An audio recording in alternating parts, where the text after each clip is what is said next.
Now, let's move on to what San Francisco got done in Green Bay. Crazy weather. San Francisco continues to impress everybody.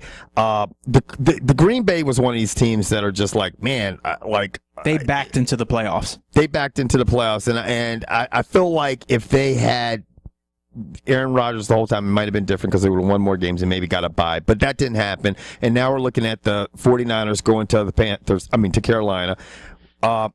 This is funny because the 49ers are a really good team right now. But I tell you what, I'm not going to bet against the fucking Panthers at home, man. They've looked too good this year. And I think one thing is people are sleeping on Cam Newton. He's doing everything right this season. And I think he kind of had the season last year like RG3 is having this year. And people kind of started to kind of wave him off or he's fucked up. He's not a team player. All kinds of shit. The same shit that RG3 went through. And now all of a sudden he's back. And the motherfucker is back. You know that's your new assistant head coach, right? Huh? That got announced today. RG3 is the new assistant head coach. Yeah, Whoever he decides. Him and Dan Snyder are going to sit down and decide who he wants to have be his head coach. Yeah, it's going to be all kinds of shit. But I'm going to tell you what, man. The funny thing I find about it, it's like people with RG3, he can be arrogant. He doesn't. It's just so funny, and we'll get back to the playoffs. But don't think that shit. If you have a superstar on your team, don't think in football, basketball, they always have an influence with the owners. You know what I mean? They always do. And you think Peyton Manning doesn't have an influence or any of these young guys? People forgot when John Elway came in the league that he was like, I'm not playing with the Colts. Fuck that. I'm not playing with the Colts. Trade me. And then he had a huge influence in the Broncos organization. And still does. Yeah.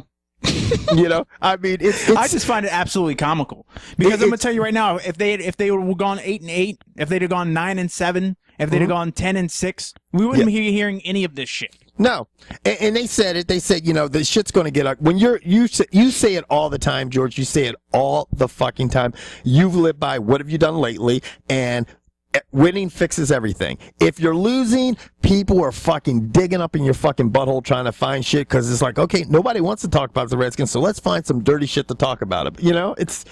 It's crazy, dude. But anyway, getting back to this shit. I got San Francisco losing because, to be honest, after watching that game, and like I said last year after watching Kaepernick, the man has no touch. He has absolutely no touch as a quarterback. Howitzer for an arm, great legs. He can run all day. He can throw 3 miles, but to hit that 10-yard in is just, it's not consistent enough for my liking. And Carolina gave him fits, man, with the blitz. They didn't have an answer for that last time, the 49ers. I agree.